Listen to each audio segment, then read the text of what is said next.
refer to them as Hilda and Pop because he's my Pop. And that's just the way it's going to be for video. So St. Mark's, here we go. Week 4, guys. Week 4, we are focusing on being disciples called to commitment to ministry and mission. And the stewardship committee couldn't think of two better folks to ask this question. I asked you just a minute ago, how long have you been members at St. Mark's? What did we come up with? You'll have to do that math again. 60 couple of years. 60 couple of years. And Pop? 91 years. And there's a reason for that, because where were you baptized? I was baptized at my grandmother's house in Claremont. And it was still your connection with St. Mark's By at that Pastor time. Miller. By Pastor Miller. So you've had well over a century and a half combined of ministry at St. Mark's. St. Mark's, over a century and a half of ministry at St. Mark's. Now we could sit here and probably talk together for a couple hours about your ministries and things that you've done at St. Mark's. We're going to have to condense it. Can you share with your family some of the ways that you have made a commitment to the ministry of St. Mark's and to the ministry of God's church?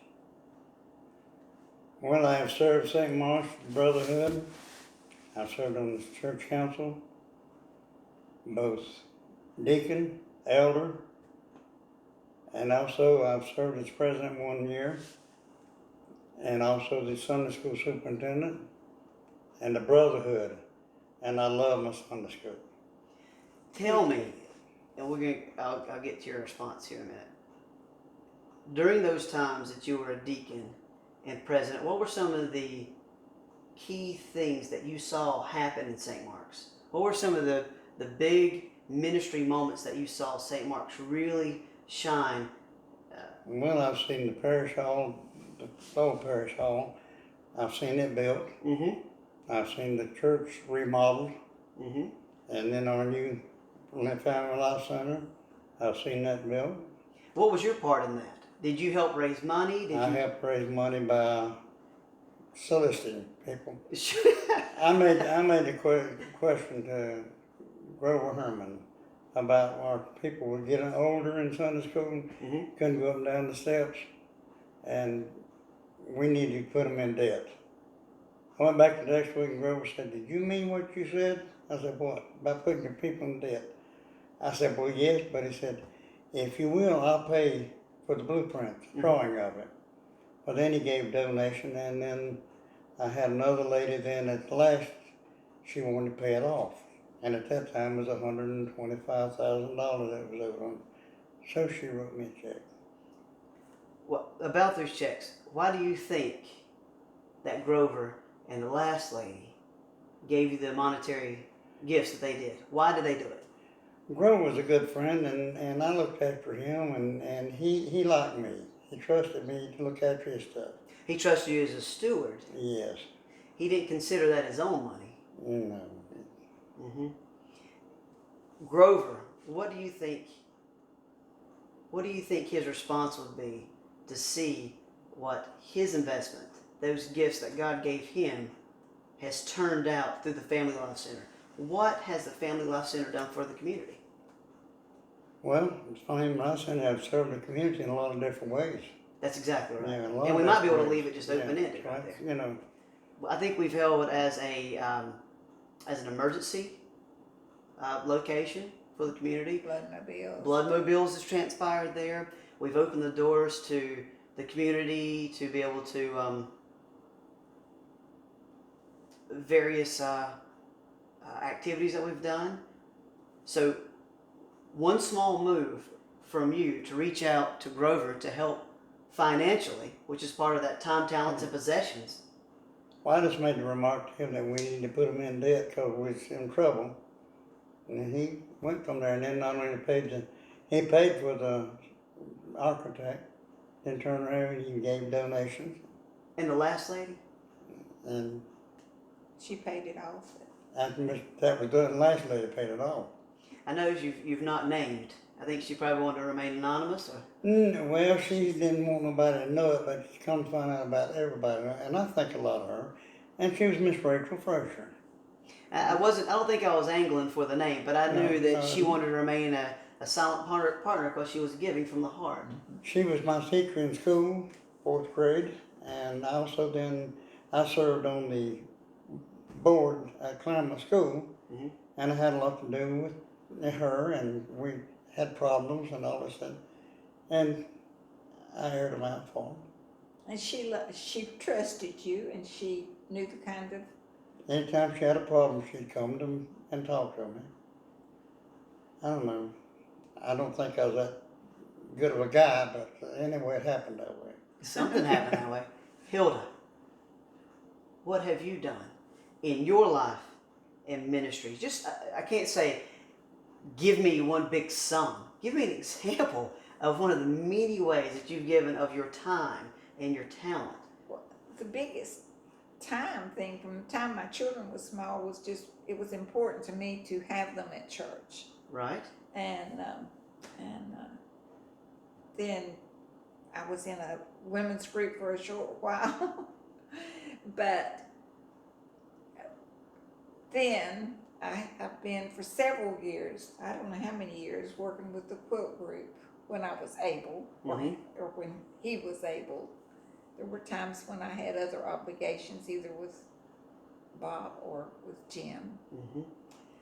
And How has the quilting mission and the quilting ministry been a commitment? What have you seen come out of the quilting mission and ministry? a lot. Tell me. Tell lot. your family A St. lot. Mark's. Well, it's just good camaraderie, us ladies getting together, Sure. and we're doing something that is good for Yeah, overseas. third world countries, or even stateside. When they had Hurricane Sandy, Mm-hmm. we sent quilts there. Well, we don't actually send them. We make them and we send them to. You get them to the appropriate parties that get them Yes. out. But it's something we enjoy doing, producing a pretty product. Yeah, one of the things. So church family, just so you know, we did talk a little bit about before we did this interview, but something that really caught my attention. It's one of the things that we probably struggle with as members of a body of Christ when we are a part of a church, when we tithe, when we give of our treasures. And we'll put you both a little bit on the spot, but it's going to be an easy put on the spot. We just talked about, without even giving numbers, we just talked about what do we do with our offering cards or our offering envelopes. And what did you tell me? You said your envelopes were where? They're at our house in Claremont. We're living at the lake. And your checkbooks are where? And checkbooks are there. Right. On Saturday, we make sure we get our envelope here ready to go on Sunday. We're firm believers in financing the church. Taking care of the And church. also, I do believe in the thank offerings. Mm-hmm. The fall and fall thank offering has been a great asset for St. Mark's. Mm-hmm. And I've had all my children raised in St. Mark's, and grandkids, and there's some great grandkids. And there are multiple Sundays after Sunday after Sunday. And I'm real proud. The Lord has been good to us, especially me. I have seen some good days, and I've seen better days. A lot of bad days. And so God's been good to us. it's been good. Me and my wife for 65 years, and we were very happy. I've been very happy there too. It's my intentions are to stay with St. Mark's. My intentions are to continue the growth and ministry of the church. That's where my husband brought me. Well, when it's we like got the old married. saying, there's nothing on Sunday morning like St. Mark's. That's You right. like that? There's no place Like St. Mark's like on St. Sunday Mark's morning. on a Sunday morning. Mm-hmm. That's right. St. Mark's, as we close up on our 4th week in our ministries of stewardship, just a small phrase. This is us. These videos that you've seen of my Pop and Hilda and Linda and Denise Arndt and Terry doing the interviews, this is us, guys. This is who we are. This is what we are, and this is a part of our ministry. These videos are a part of our ministry. It gets an opportunity for your fellow brothers and sisters to hear a little bit about who and what you are, what you've done in the background. And it's really hard for us to talk about those things sometimes because it sounds like we are tooting our own horn. But you know what? It's part of the ministry. We are evangelists, and we are to speak up, and this is part of that. It's just important to me. Very much. It's important to me. I'll go ahead and end the video. Thanks, guys. Thank you. Sure. All right.